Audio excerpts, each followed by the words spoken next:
Mes amis m'ont demandé de vous reparler de Maurras. Il paraît que ce que j'ai pu dire il y a quelque temps sur cet auteur a intéressé. Et on me demande de poursuivre. Alors, je le fais bien volontiers. Maurras m'est à cœur. Et pour de quantités de raisons. Je voudrais aujourd'hui vous parler, vous dire quelques mots du chemin de paradis. Le chemin de paradis est intitulé dans un premier temps Mythes et fabliaux, avant d'être intitulé Contes philosophiques, est le premier livre, le premier vrai livre de Charles Maurras. La première édition est datée de 1895. En réalité, elle est de 1894. C'est assez étonnant. Il y a des choses étonnantes dans les éditions de Maurras pour le bibliophile qui veut bien s'y plonger. Et cet ouvrage est toujours celui qui a posé le plus de questions, mais sur lequel personne ne s'est véritablement attardé. En quoi consiste-t-il? Maurras y regroupe 9 contes, dont un certain nombre avaient été déjà écrits par lui dès les années 1892, écrits dans des revues de l'époque. Je ne cite pas tout, peu importe, je fais cette conférence comme ça, comme on dit, de chic. Il y avait la revue bleue, il y avait la revue blanche, bref. Et il les a regroupés, mais en les regroupant, il leur a donné un ordre. Et c'est extrêmement intéressant. Dans ses contes, il exprime sa pensée première. Il ne reviendra jamais dessus.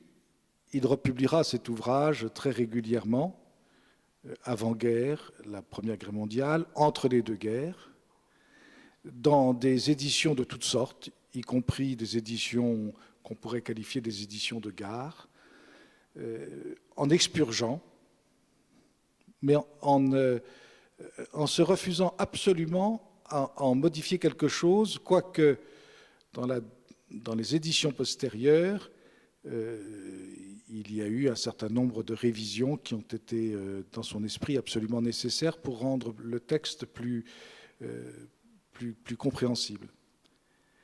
Ces contes sont des contes allégoriques, ce sont des contes symboliques. Il a écrit une préface.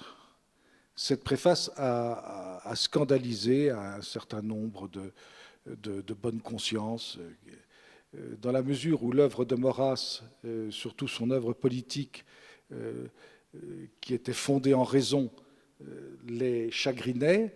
Il fallait qu'il trouve absolument dans l'œuvre qu'il considérait comme l'œuvre littéraire des raisons de rejeter Maurras. Et donc, il y a eu quelques prêtres dans ce goût-là, un premier abbé, Jules Pierre, un abbé Lugan, un certain nombre de démocrates chrétiens qui ont poursuivi l'action française de leur haine entre les deux guerres jusqu'à obtenir sa condamnation.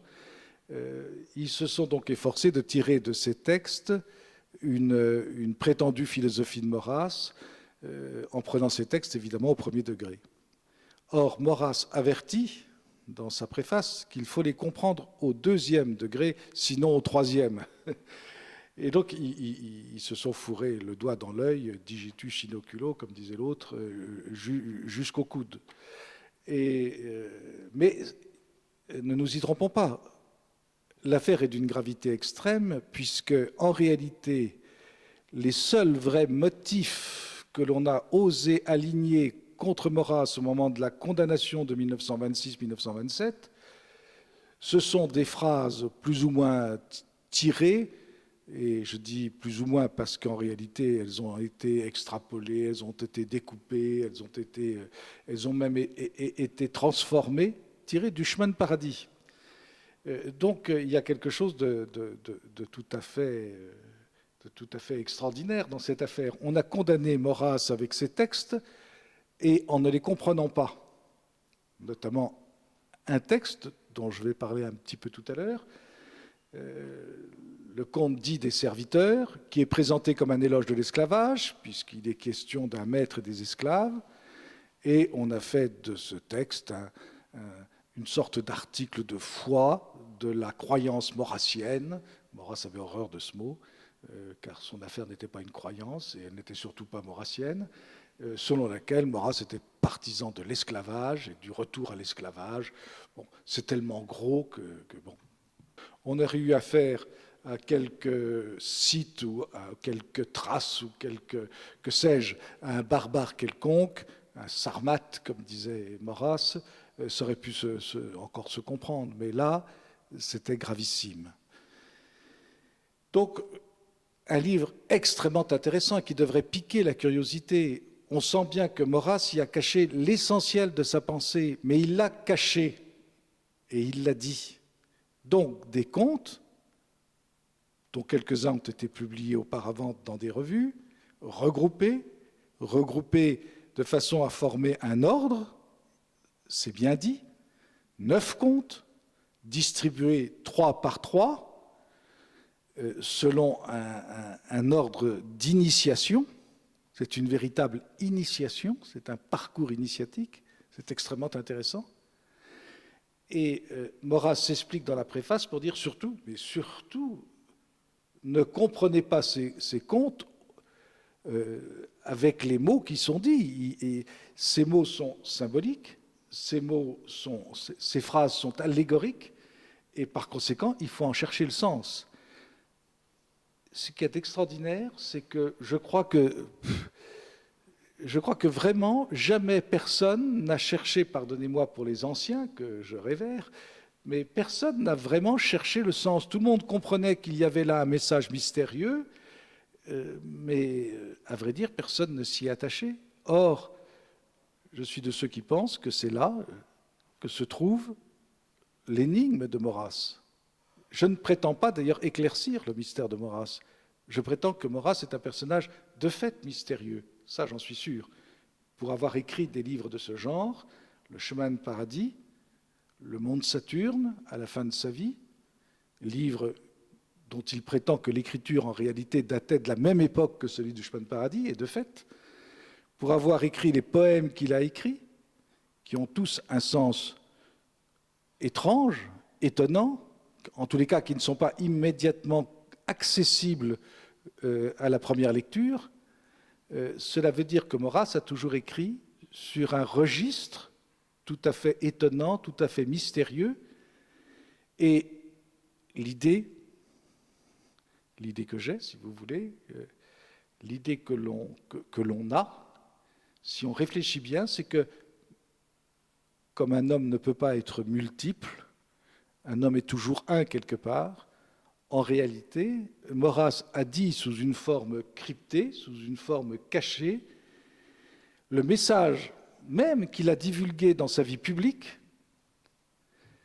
dans sa polémique de tous les jours, mais il a voulu là lui donner une ampleur et l'ancrer dans une profondeur mystérieuse qui lui donne un cachet tout à fait étonnant.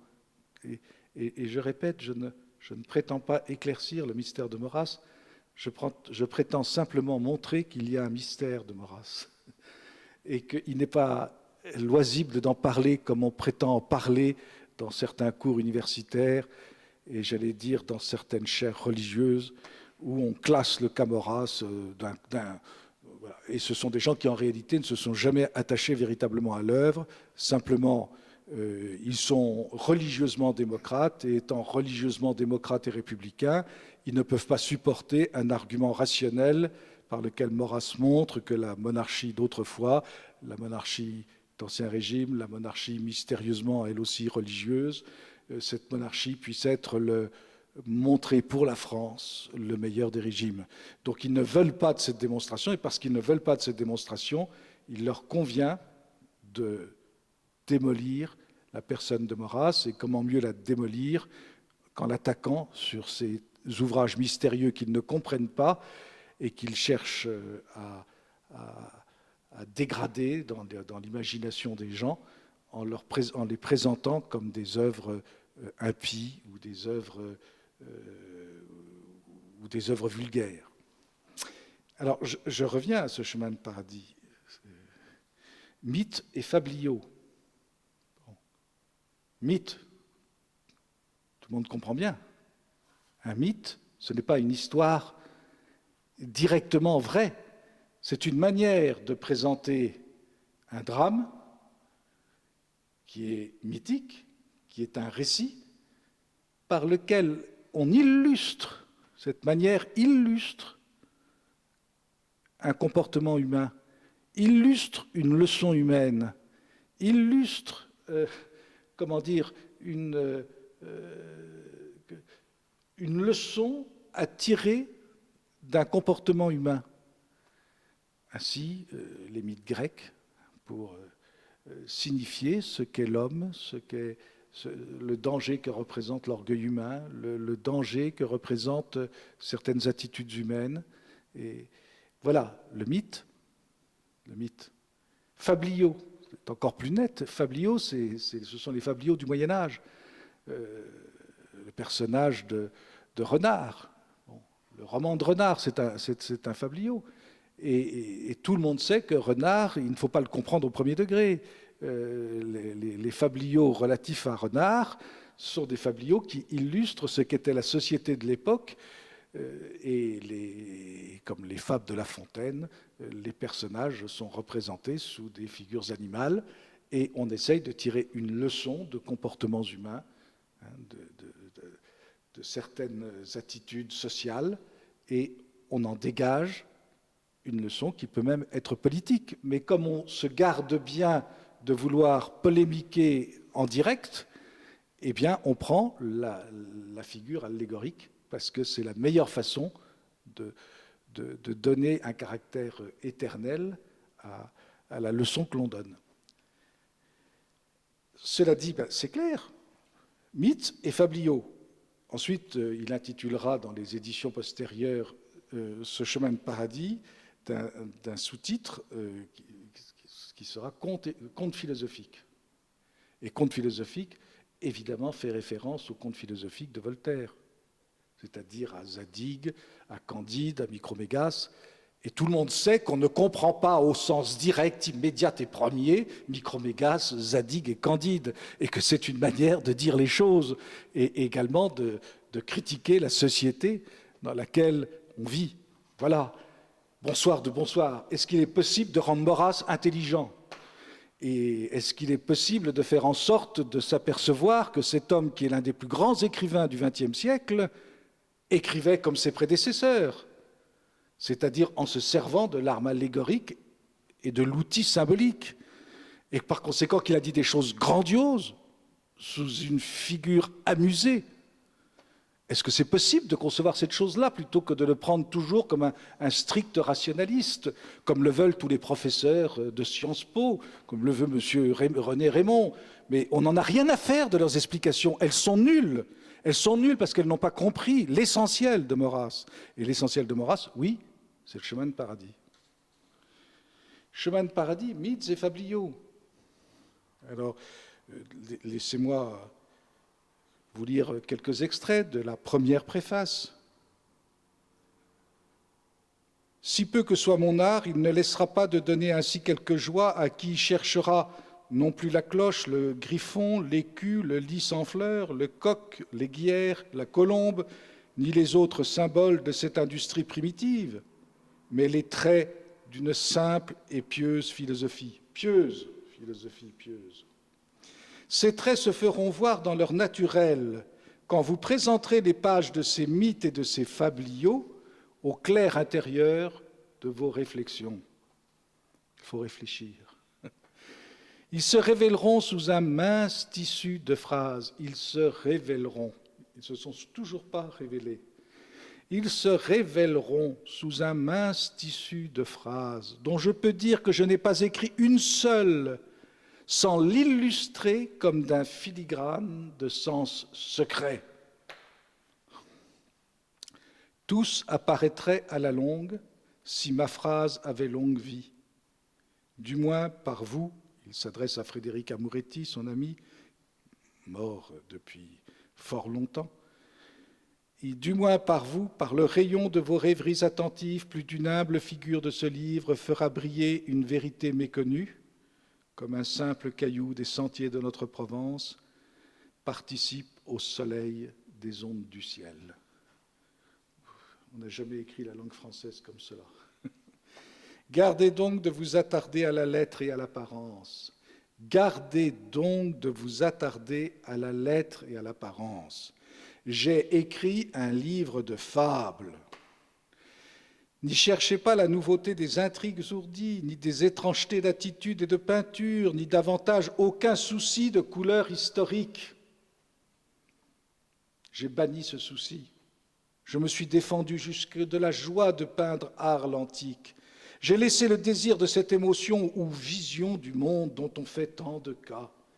Fuyant le sublime à la mode, j'ai même tâché de répandre partout une égale lumière. C'est un abri et un bouclier que la lumière. Elle est impénétrable aux curiosités du commun, les mystères. Il s'agit de mystères lumineux et non pas ténébreux.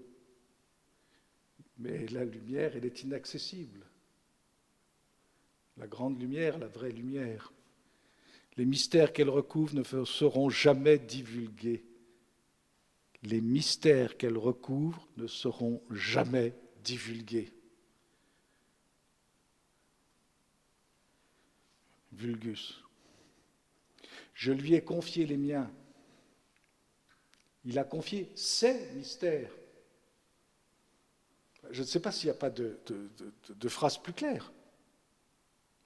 On ne s'y est jamais attardé, jamais il n'y a eu une réflexion, jamais. Même parmi les meilleurs des disciples, pardonnez-moi. J'ai quand même le droit maintenant, après avoir étudié Maurras pendant toute ma vie, de dire certaines choses. J'ai énormément de considération pour le maître, pour tous ceux qui ont entouré le maître et pour ceux qui lui ont succédé. Mais qu'on me permette ici de dire que, voilà, sur ce point-là, eh bien, il y a eu une absence. Et c'est normal, ça se comprend. Je lui ai confié les miens, vous les verrez voilés de la pure clarté de leur évidence. Vous les verrez voilés de la pure clarté de leur évidence. Un ou deux seulement paraîtront sous des bigarrures avec ces airs de déraison où vous vous souviendrez que Brut l'Ancien excella. C'est étonnant, nous pourrions commenter chacun des passages de cette préface de la même façon. Il fait référence expresse un peu plus loin à la France du Moyen-Âge et de la Renaissance. Notre France du Moyen-Âge et de la Renaissance n'ignora pas non plus ce gracieux enseignement par les emblèmes. Et l'usage en est même arrivé jusqu'à nous qui fûmes introduits aux vérités élémentaires de la vie par les fables de La Fontaine et les mythes de Fénelon. C'était nos catéchismes de l'éducation nationale. On les met de côté à mesure que fuit le sens caché de leurs légendes.